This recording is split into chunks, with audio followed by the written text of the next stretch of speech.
1. എന്റെ കൃഷ്ണ, ഇന്നെന്റെ വിവാഹ. ആരാ എന്റെ ചെറുക്കനെന്നറിയോ? ഒരു മുഖം മൂടി. ഒരു രാജകുമാരൻ വന്നെന്നെ വിവാഹം കഴിക്കുന്നൊക്കെ ഞാൻ കൊറേ സ്വപ്നം കണ്ടതാ. അതൊക്കെ പോട്ടെ, സാരല്ല. എന്റെ വിധി ഇങ്ങനെയാണെന്ന് ഞാൻ സമാധാനിച്ചോളാം. എനിക്കൊരു സങ്കടവും ഇല്ലാട്ടോ. എന്നാലും എന്റെ പ്രാർത്ഥന നീ കേട്ടല്ലോ. നന്ദിയുണ്ട് കണ്ണാ. കീർത്തി വിവാഹവേഷത്തിൽ മൂർത്തിയുടെ മുന്നിൽ നിറകണ്ണുകളോടെ പ്രാർത്ഥിച്ചു. ഇതേ ക്ഷേത്രത്തിൽ വെച്ച് ഏതാനും ദിവസം മുമ്പ് തൻ്റെ അനിയൻ കിരണിന് വേണ്ടി ഒരു ഗതിയുമില്ലാതെ ഏങ്ങിക്കരഞ്ഞത് അവൾക്ക് ഓർമ്മ വന്നു. എന്റെ ഭഗവാനെ, ഇനിയും എന്നെ ഇങ്ങനെ കഷ്ടപ്പെടുത്താതിരുന്നൂടെ നിനക്ക്? 8 വയസ്സുള്ളപ്പോ എന്റെ അമ്മയെ നീ നിന്റെ അടുത്തേക്ക് വിളിച്ചു. എന്റെ അമ്മയ്ക്ക് കൊടുത്ത വാക്ക അപ്പൂസനെ പൊന്നുപോലെ നോക്കാന്ന്. നിന്റെ കാരുണ്യം കൊണ്ട് ഞാനും അവന് സന്തോഷത്തിൽ തന്നെ ജീവിച്ചത്. പക്ഷെ ഒരു ടെസ്റ്റ് റിപ്പോർട്ടിൽ എല്ലാം തുലച്ചില്ലേ? എന്തെങ്കിലും അസുഖം തരണമെങ്കിൽ എനിക്ക് തന്നൂടായിരുന്നോ? എന്തിനാ എന്റെ പാവ അപ്പൂനെ കിടപ്പ് കണ്ടിട്ട് സഹിക്കണില്ല കൃഷ്ണ. ഓപ്പറേഷന് 50 ലക്ഷം രൂപ വേണമെന്ന് മജ്ജ മാറ്റി വെക്കാനാ. അത് മാത്രമേ ഇനി ഒരു വഴിയുള്ളൂ എന്നാ ഡോക്ടർ പറയണേ. ആരോടാ ഞാൻ ഇനി പണം ചോദിക്കേണ്ടത്? എല്ലാരും ഞങ്ങളെ കൈയൊഴിഞ്ഞു. എനിക്ക് എന്ത് ചെയ്യണമെന്നറിയില്ല കൃഷ്ണ. എന്നും മുടങ്ങാതെ ഇവിടെ വന്ന് പൂജയും വഴിപാടും ഒക്കെ ചെയ്യാറില്ലേ ഞാൻ? എന്റെ അനിയന് എന്തെങ്കിലും സംഭവിച്ച ഇവിടെ വന്ന് ഇത്ര പടിയിൽ തല തല്ലിച്ചാവും ഞാൻ. കീർത്തി തൊഴുകൈയോടെ ഏങ്ങി ഏങ്ങി കരഞ്ഞുകൊണ്ട് പറഞ്ഞു. അവളുടെ കണ്ണുകൾ ചുവന്നിരുന്നു. പണമാണോ കുട്ടിയുടെ പ്രശ്നം? ആവശ്യമുള്ള പണം ഞാൻ തരാം. പെട്ടെന്ന് പുറകിൽ നിന്നൊരു ശബ്ദം കേട്ട് കീർത്തി തിരിഞ്ഞു നോക്കി. കറുത്ത വസ്ത്രം ധരിച്ച ഒരു ഉയരമുള്ള ഏകദേശം 30 വയസ്സ് തോന്നിക്കുന്ന ഒരു മനുഷ്യൻ. അവൾ നിറഞ്ഞ കണ്ണുകളോടെ അയാളെ നോക്കി. ആരാ നിങ്ങള്? അതൊക്കെ ഞാൻ പറയാം. കുട്ടിയെ സഹായിക്കാൻ എന്നെ കൊണ്ട് സാധിക്കും. കുട്ടിയുടെ അനിയന്റെ അസുഖം ഉറപ്പായിട്ടും മാറും. എന്നെ കുട്ടിയുടെ ഈ ഭഗവാൻ അയച്ചതാണെന്ന് കരുതിക്കോളൂ. അയാൾ അത് ചോദിച്ചപ്പോൾ ഒരു നിമിഷം കീർത്തിയുടെ മനസ്സിൽ ആശുപത്രിയിൽ അവശനായി കിടക്കുന്ന കിരണിന്റെ മുഖം തെളിഞ്ഞു. അയാളിൽ നിന്ന് കൂടുതൽ അറിയാൻ അവൾ താല്പര്യം കാണിച്ചു. പക്ഷെ ഒരു കാര്യമുണ്ട്, ചോദിക്കുന്നത് കൊണ്ട് വിരോധമൊന്നും തോന്നരുത്. കുട്ടി കന്യകയാണ്. ഏതെങ്കിലും തരത്തിൽ ജീവിതത്തിൽ എപ്പോഴെങ്കിലും സെക്ച്വലി ഇൻവോൾവ് ആയിട്ടുണ്ടോ എന്ന് അയാൾ ചോദിച്ചത് കേട്ട് കീർത്തി ഞെട്ടി. അവളുടെ മുഖത്ത് രോഷം നിറഞ്ഞു. നിങ്ങൾക്ക് നാണമില്ലേ ഒരു പെൺകുട്ടിയുടെ മുഖത്ത് നോക്കി ഇങ്ങനെ ചോദിക്കാൻ? പണത്തിന് ആവശ്യമുണ്ടെന്ന് കരുതി മാനം വിറ്റ് ജീവിക്കുന്നവളല്ല ഞാൻ. ഓഹോ, അപ്പൊ ഇതായിരുന്നല്ലേ തന്റെ സഹായം? കുട്ടി, ഒരു മിനിറ്റ്, ഞാൻ പറയുന്നത് കേൾക്കൂ. എന്നെ തെറ്റിദ്ധരിക്കണ്ട. ഞാൻ അങ്ങനെയല്ല ഉദ്ദേശിച്ചത്. അയാൾ പറഞ്ഞത് കേട്ട് കീർത്തി അല്പം ശാന്തയായി. തന്നെ സഹായിക്കാൻ ഇപ്പോൾ അയാൾ മാത്രമേ ഉള്ളൂ എന്ന ബോധ്യം അവളിൽ ഉണ്ടായിരുന്നു. ശരി, നിങ്ങളെ കണ്ടിട്ടൊരു മാന്യനാണെന്ന് തോന്നുന്നു. പക്ഷേ എന്നോടങ്ങനെ മോശമായി പെരുമാറാമെന്ന് കരുതണ്ട. പൈസയ്ക്ക് കുറവുള്ളൂ, അന്തസ്സിനും അഭിമാനത്തിനും ഒരു കുറവുമില്ല. പിന്നെ അങ്ങനെ ചോദിക്കാനും പറയാനും ഒന്നും ആരും ഇല്ലാത്ത ആളുമല്ല. എന്റെ ഒരു കസിൻ പോലീസ് ഓഫീസറാ. ഞാനൊന്ന് വിളിച്ചു പറഞ്ഞാ നിങ്ങൾ അകത്താകും. കീർത്തിയുടെ സ്വയം സംരക്ഷിക്കാനായുള്ള മുൻകരുതലും ആത്മാഭിമാനവും അയാളിൽ ഒരു പുഞ്ചിരി നിറച്ചു. അതേ ചിരിയോടെ അയാൾ അവളെ നോക്കി സംസാരിച്ചു. എങ്കിൽ പിന്നെ സമയം കളയണ്ട, കുട്ടി എന്റെ ഒപ്പം വരൂ. വരാനോ? എവിടേക്ക്? കുട്ടിയെ സഹായിക്കാൻ കഴിവുള്ള വ്യക്തിയുടെ അരികിലേക്ക്, എന്റെ സാറിന്റെ അടുത്തേക്ക് എന്ന് മാത്രം പറഞ്ഞുകൊണ്ട് സഞ്ജീവ് നടന്നു. അയാൾക്ക് പുറകെ അലട്ടുന്ന ചിന്തകളുമായി കീർത്തിയും നടന്നു. ഇടയ്ക്ക് വെച്ച് അവൾ ശ്രീകോവിലിലേക്ക് ഒന്ന് തിരിഞ്ഞു നോക്കി. എന്റെ കൃഷ്ണ, നീയേ ഉള്ളു തുണ, കാത്തോളണേ ഭഗവാനെ. അവരിരുവരും ഒരു കാറിൽ കയറി യാത്രയായി. G&M ഗ്രൂപ്പ് ഓഫ് ഇൻഡസ്ട്രീസ് എന്നെഴുതിയ ഓഫീസിന്റെ മുന്നിൽ വണ്ടി ചെന്ന് നിന്നപ്പോൾ കീർത്തിക്ക് ഒരല്പം ആശ്വാസം തോന്നി. മാധവൻ നായരെ അനുഗമിച്ചുകൊണ്ട് ആ ഓഫീസിലേക്ക് കയറി. ഒരു മുറിയുടെ പുറത്തെത്തിയപ്പോൾ ഉള്ളിൽ നിന്ന് ഒരു ഭയങ്കര ശബ്ദം കേട്ടു. സാർ, ഇനിയിപ്പോ വിവാഹം നടക്കാത്ത സ്ഥിതിക്ക് ഞാൻ തിരിച്ചു പോയിക്കോട്ടെ? തിരുമേനി ഒന്നും മിണ്ടാതെ നിൽക്കോ? ഇന്നെന്നല്ല, ഇനി ഒരു കൊല്ലം എടുത്തിട്ടാണെങ്കിലും വന്ന ജോലി തീർത്തിട്ടേ നിങ്ങൾക്ക് ഇവിടെ നിന്ന് പോകാനാവൂ. അതിലൊരു മാറ്റവും ഇല്ല. അതല്ല, ഇനിയും നിങ്ങൾക്ക് പോണോ എന്നുണ്ടെങ്കിൽ അതിനുള്ള ഉത്തരം എന്റെ ഈ ഗൺ തരും. അങ്ങ് പറഞ്ഞയക്കും ഞാൻ. ഒരിക്കലും തിരിച്ചു വരാൻ പറ്റാത്തടത്തേക്ക്. വേണോ? അകത്തെ അലർച്ച കേട്ട് കീർത്തി ഒന്ന് വിറച്ചു.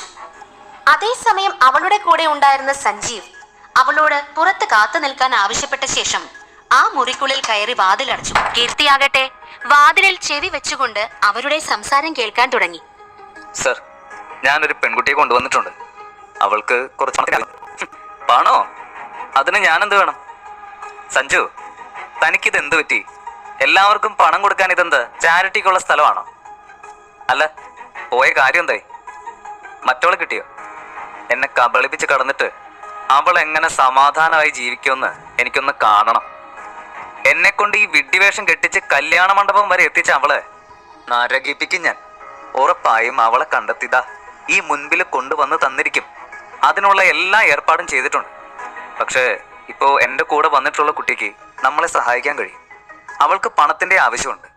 അതുകൊണ്ട് നമ്മൾ പറയുന്നത് എന്തും അവൾ ചെയ്യും. സഞ്ജീവിന്റെ വാക്കുകൾ കേട്ട് വരുണിന്റെ മുഖത്ത് ഒരു പൈശാചികമായ ചിരി വിടർന്നു. അല്ല സഞ്ജു, അങ്ങനെ ഒരു പെൺകുട്ടിയെ ഞാൻ എങ്ങനെ വിശ്വസിക്കും? വരുൺ പറയുന്നത് കേട്ട് കീർത്തിയുടെ രക്തം തിളച്ചു മറിഞ്ഞു. പക്ഷേ അയാളുടെ ശബ്ദവും വാക്കുകളും ചുറ്റുപാടും ഒക്കെ കാരണം അവൾ ഉള്ളിലെ ഭയം കൊണ്ട് പ്രതികരിക്കാതെ നിന്നു. ഇതേ സമയം അകത്ത് സഞ്ജീവ് വരുണിന്റെ അരികിൽ ചെന്ന് പതിയെ പറഞ്ഞു, സർ, നമ്മുടെ പക്കൽ അധികം സമയമില്ല. അതും കൂടി ഓർക്കണം. ഇതിപ്പോ എത്രാമത്തെ പെൺകുട്ടിയാ ഇങ്ങനെ എഗ്രിമെന്റ് വായിച്ച് സമ്മതിക്കാതെ പോകുന്നത്? ഇത്തവണ അത് ഉണ്ടാവില്ല. എനിക്ക് തോന്നുന്നത് നമ്മൾ ഇത്രയും കാലം അന്വേഷിച്ച പെൺകുട്ടി ഇവളാണെന്നാണ്. വരുൺ ഒന്നും മിണ്ടാത്തത് കണ്ട് സഞ്ജീവ് തന്റെ ഫോൺ എടുത്ത് അതിലെടുത്ത കീർത്തിയുടെ ഫോട്ടോ വരുണിനെ കാണിച്ചു. ദേ നോക്കിക്കേ, ഇതാ ആ കുട്ടി. പേര് കീർത്തി. ഇവളെ വിവാഹം ചെയ്യാൻ വിരോധമുണ്ടോ? വരുൺ ആ ഫോട്ടോയിലേക്ക് ഒരൊറ്റ നോട്ടമേ നോക്കിയുള്ളൂ. ശേഷം ഉടനെ വിവാഹോരുക്കങ്ങൾ തുടങ്ങാൻ അയാൾ സഞ്ജീവനോട് ആവശ്യപ്പെട്ടു. ആ ഫോട്ടോ കണ്ടിട്ട് വരുൺ എങ്ങനെയാണ് ഇത്ര പെട്ടെന്ന് സമ്മതിച്ചതെന്ന് സഞ്ജീവനും അത്ഭുതം തോന്നി. പെട്ടെന്ന് എടുത്തു ചാടി ഒരു തീരുമാനമെടുക്കുന്ന ആളല്ല വരുൺ. ആ മുറിക്ക് പുറത്തിറങ്ങിയ സഞ്ജീവ് ചില രേഖകൾ കീർത്തിയെ ഏൽപ്പിച്ചു. കീർത്തി, ഇതൊരു മാരേജ് എഗ്രിമെന്റ് ആണ്. ഇത് നല്ലതുപോലെ വായിക്കേ. എന്നിട്ട് സമ്മതമാണെങ്കിൽ ഒപ്പിട്ടോളൂ. വിവാഹോ? ഇതെന്തൊക്കെയാ നിങ്ങൾ പറയുന്നത്? പിന്നെ കുട്ടിക്ക് പണം വേണ്ടേ? അനിയനെ രക്ഷിക്കണ്ടേ? പിന്നെ ഇങ്ങോട്ട് കൊണ്ടുവന്നത് ഈ കമ്പനിയുടെ CEO ആക്കാനാണെന്നാണോ കരുതിയെ? കുട്ടി ഈ വിവാഹത്തിന് സമ്മതിച്ചാ പിന്നെ നിന്റെ അനിയനതെ അകത്തിരിക്കുന്ന സാറ് രക്ഷിക്കും. സഞ്ജീവിന്റെ ചോദ്യങ്ങളിൽ ന്യായമുണ്ടെന്ന് കീർത്തിക്കും തോന്നി. അകത്തു നിന്ന് കേട്ട അലർച്ചയിൽ നിന്ന് കീർത്തിയുടെ മനസ്സിൽ വരുണിന് ഒരു രാക്ഷസന്റെ രൂപമായിരുന്നു. പക്ഷേ ഒറ്റ രാത്രി കൊണ്ട് ഇത്രയും പണം ഉണ്ടാക്കാൻ വേറെ ഒരു വഴിയുമില്ല. കീർത്തി മനസ്സിൽ ചിന്തിച്ചു. കുറച്ച് ബുദ്ധിപരമായി ചിന്തിച്ചാൽ നിനക്ക് നിന്റെ അനിയനെ രക്ഷിക്കാം, അല്ലെങ്കിൽ അവനെ മരണത്തിന് വിട്ടുകൊടുക്കാം. തീരുമാനം കുട്ടിയുടേതാണ്.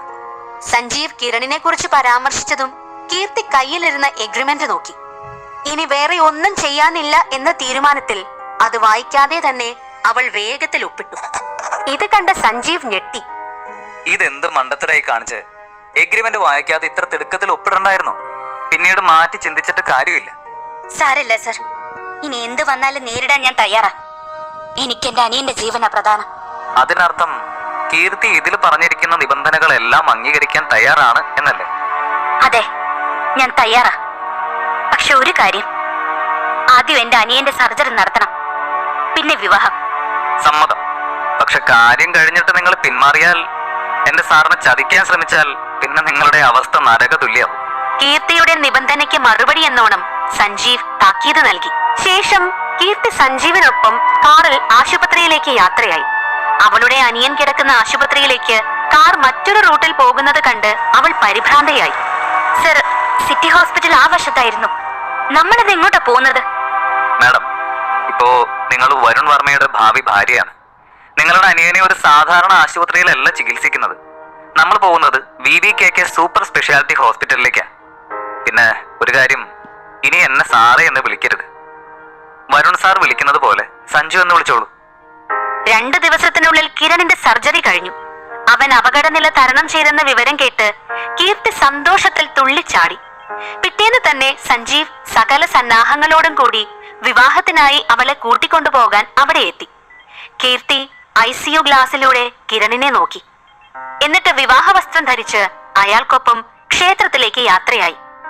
മണ്ഡപത്തിലേക്ക് പോകുമ്പോൾ കീർത്തിയുടെ ഹൃദയമിടിപ്പ് വർദ്ധിച്ചുകൊണ്ടിരുന്നു. ദൈവമേ, അയാളുടെ മുഖം പോലും കാണാതെയാ ഞാൻ കല്യാണത്തിന് സമ്മതിച്ചത്. കാണാനൊക്കെ എങ്ങനെയുള്ള ആളാണാവോ എന്തോ എന്ന് ചിന്തിച്ചുകൊണ്ട് മണ്ഡപത്തിലെത്തിയ കീർത്തി അമ്പരന്നു പോയി. തന്റെ വരനിരിക്കേണ്ട സ്ഥാനത്ത് ഒരു മുഖംമൂടി മാത്രമേ ഉള്ളൂ. അവൾ ആവലാതിയോടെ അടുത്തു നിന്ന സഞ്ജീവനെ നോക്കി. ഇതെന്താ ഈ മുഖംമൂടി? ഇതെന്തിനാ ഇവിടെ? സർ, അയാളെയല്ലേ ഞാൻ വിവാഹം ചെയ്യണ്ടേ? അദ്ദേഹം എവിടെ? മാഡം, ഞാൻ അപ്പോഴേ പറഞ്ഞതല്ലേ എഗ്രിമെന്റ് വായിച്ചു നോക്കണമെന്ന്. ഇന്നിപ്പോ ഈ മുഖംമൂടിയാണ് വിവാഹം ചെയ്യേണ്ടതെന്ന് അതിൽ കൃത്യമായി പറഞ്ഞിട്ടുണ്ടായിരുന്നു. അന്ന് എഗ്രിമെന്റ് വായിച്ചു നോക്കാത്തത് തെറ്റായി പോയെന്ന് അവൾക്ക് മനസ്സിലായി. ഇനി ഇവിടെ നിന്നൊരു പിൻവാങ്ങൽ തനിക്ക് സാധ്യമല്ലെന്ന് അവൾ തിരിച്ചറിഞ്ഞു. സഞ്ജീവനോട് പറഞ്ഞിട്ട് ശ്രീകോവിലിൽ ചെന്ന് പ്രാർത്ഥിക്കാനായി അവൾ നടന്നു. മാഡം വരൂ, മുഹൂർത്തത്തിന് സമയമായി.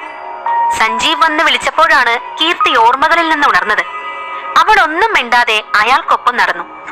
അഗ്നിസാക്ഷിയായി മുഖം മൂടിയെ വരനായി കണ്ട് പ്രദക്ഷിണം വയ്ക്കുമ്പോൾ തന്റെ ജീവിതം എന്നേക്കുമായി മാറാൻ പോവുകയാണെന്ന് കീർത്തി മനസ്സിലാക്കി. ഇനി എന്തൊക്കെയാണ് താൻ നേരിടേണ്ടി വരിക എന്നതിനെ കുറിച്ച് അവൾക്കൊരറിവും ഉണ്ടായിരുന്നില്ല. വിവാഹം കഴിഞ്ഞതും സഞ്ജീവ് കീർത്തിയെ വരുൺ വർമ്മയുടെ ബംഗ്ലാവിലേക്ക് കൊണ്ടുപോയി. അവിടെ എത്തിയപ്പോൾ അവൾ വീണ്ടും ഞെട്ടി. കാരണം കറുപ്പും കടും പച്ചയുമല്ലാതെ മറ്റൊരു നിറവും ആ വീട്ടിൽ ഉണ്ടായിരുന്നില്ല. പിന്നെ വല്ലാത്ത നിശബ്ദതയും. സഞ്ജുട്ടാ, ഇവിടെ വേറെ ആരുമില്ലേ? ഇല്ല, ഇത് നിങ്ങളുടെ മാത്രം വീടാണ്, മാമിന്റെയും മാമിന്റെ ഭർത്താവിന്റെയും. എന്നുവെച്ചാ ഞാനും ആ മുഖം മൂടിയും മാത്രം അല്ലേ? അതെല്ലാം മാം വഴിയെ അറിയും. വരൂ, ഞാൻ നിങ്ങളുടെ മുറി കാണിച്ചു തരാം. അത് പറയുമ്പോൾ അയാളുടെ കണ്ണിൽ കീർത്തിയോടൊരു വാത്സല്യമുണ്ടായിരുന്നു. കീർത്തിക്ക് മുറി കാണിച്ചു കൊടുത്തിട്ട് സഞ്ജീവ് അവിടെ നിന്ന് പോയി. അവൾ കണ്ണുകൾ അടച്ച് കൈകൾ കൂപ്പി വാതിൽ തുറന്നു. അകത്ത് ആരും ഉണ്ടായിരുന്നില്ല.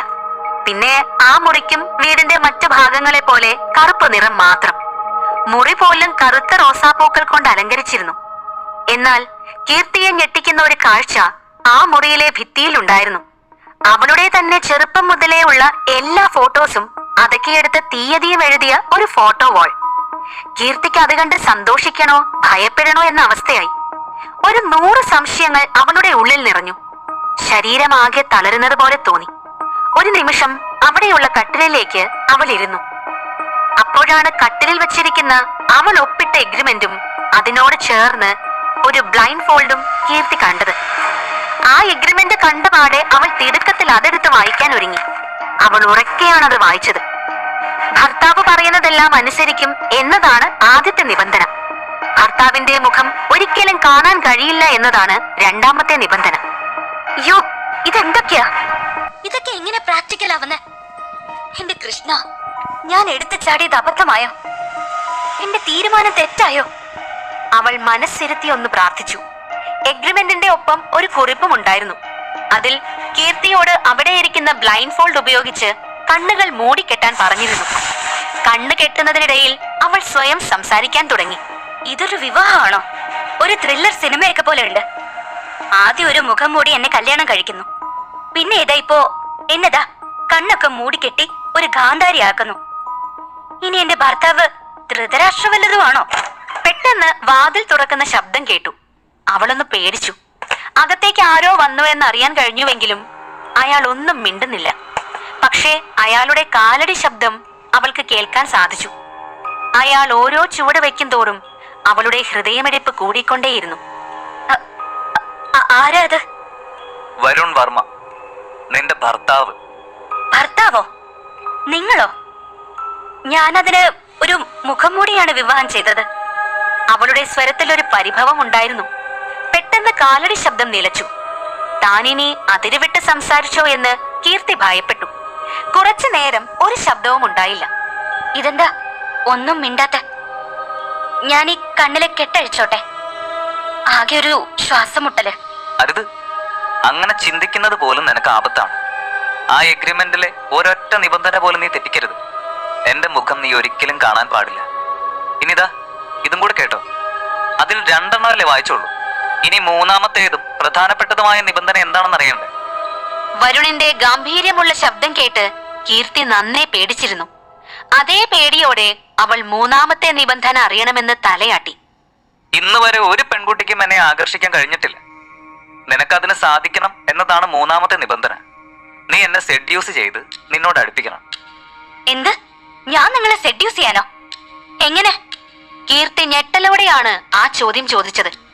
അയാൾ പറയുന്നതൊക്കെ ഒരു ഗുഹയ്ക്കുള്ളിൽ നിന്ന് കേൾക്കുന്നത് പോലെയാണ് അവൾക്ക് തോന്നിയത്. അതാണ് നിബന്ധന. എങ്ങനെയെന്നുള്ളതൊക്കെ നിന്റെ ഇഷ്ടം. ഇനിയിപ്പോ അതറിയില്ലെങ്കിൽ പഠിക്കണം. പിന്നെ ഇനി വേണമെങ്കിൽ ആ ബ്ലൈൻഡ് ഫോൾഡ് മാറ്റിക്കോ. അയ്യോ വേണ്ട, ഇത് മാറ്റിയ ഞാൻ നിങ്ങളുടെ മുഖം കാണും. എന്നിട്ട് ഞാൻ നിബന്ധന തെറ്റിച്ചെന്ന് പറയാനല്ലേ? മതി, ഓവർ സ്മാർട്ട് ആവരുത്. ഞാൻ പറയുന്നത് കേട്ടാ മതി. ആ എഗ്രിമെന്റിലെ ആദ്യത്തെ നിബന്ധന അറിയില്ലേ? ഞാൻ പറയുന്നത് എന്തും നീ ചെയ്യണം, മനസ്സിലായോ? വരുൺ അത് പറഞ്ഞു തീർന്നതും കീർത്തി വിറയ്ക്കുന്ന കൈകളാൽ ആ ബ്ലൈൻഡ് ഫോൾഡ് അഴിച്ചു. അവളുടെ ഹൃദയമിടിപ്പ് 2 ഇരട്ടിയായി.